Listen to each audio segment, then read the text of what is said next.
solving absolute value equations. So we are going to answer this and then circle our final answer. Okay, so my goal is to get this piece by itself. So I'm going to come up to the top and I'm going to write this down.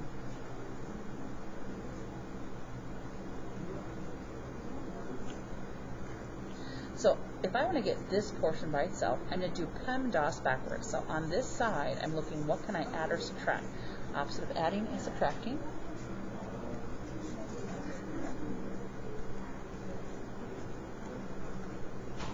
And now continue to do PEMDAS backwards. I've taken care of the adding and subtracting. Opposite of multiplying is dividing. A common mistake is students want to distribute this. Can't distribute through absolute value.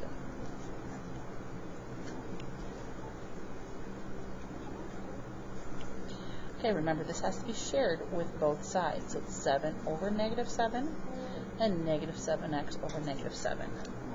When I go through and I simplify this, it looks like 7 divided by negative 7 is negative 1, and a negative divided by negative is a positive. 7 divided by 7 is 1. Okay, so this is really when I get to start to do the problem. Once the absolute value is by itself, I'm going to set equal when we have over here, we have something that's just not a single number. Okay, this is like a single number, right? It's not that. So when I have this, I'm going to set equal to the positive of this portion and the negative. So it's going to look like this.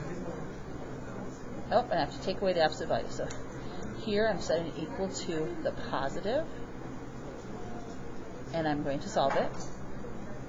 And then I'm going to do that exact same thing again. Remember, I have eliminated the absolute value. I'm going to set it equal to the negative of this. Once to the positive, once to the negative. Okay, when I distribute a positive sign, it doesn't do anything.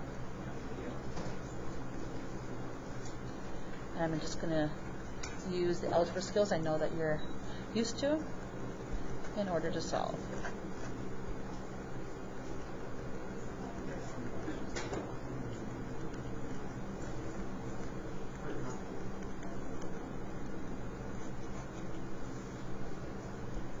When I distribute the negative sign, I get a positive 1 and a negative 1x. Same thing.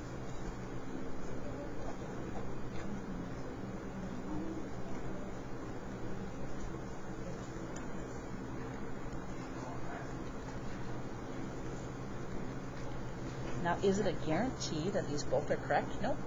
Is it a guarantee that only one is right? Not necessarily. So we're going to have to come up here, and I'm going to substitute in the negative 5 to see is the left side equal to the right side. I'll do the same thing for negative 1. So I'm going to grab my calculator. I'm going to do a little bit of mental math with this. So when I substitute in negative 5, I have negative 7, and now when I put in negative 5, 2 times negative 5 is negative 10, and negative 10 and positive 4 is negative 6. So this is the left-hand side. Well, I know the absolute value makes everything positive. It doesn't just change the sign, it makes it positive. So this really becomes negative 7 times 6 plus 3 times negative 5. Let's check that out. So negative 7 times 6 plus 3 times negative 5. So I believe the left-hand side should be negative 57. Let's see if the right-hand side is negative 57. Substituting in a negative 5, and I have 7. Subtract 4 times negative 5. Whoops, excuse me. 7 subtract 4 times negative 5, and I get 27. These two sides are not equal. So I did all the math right, but when I plugged it in, the left side does not equal the right side. That means this is an extraneous solution. We don't consider it. Let's try negative 1 using the same procedure. Okay, so if I plug in negative 1, 2 times negative 1 is negative 2. Negative 2 and 4. Negative 2 and 4 is 2. So this is negative 7. And again, the absolute value of this. So again, I want to go back up here. This is negative 1. So this would be negative 2 times negative 1 plus 4. Negative 2 and 4 is 2. And sometimes students think the absolute value of 2 is negative 2. Remember, we keep it positive. Keep it or make it positive.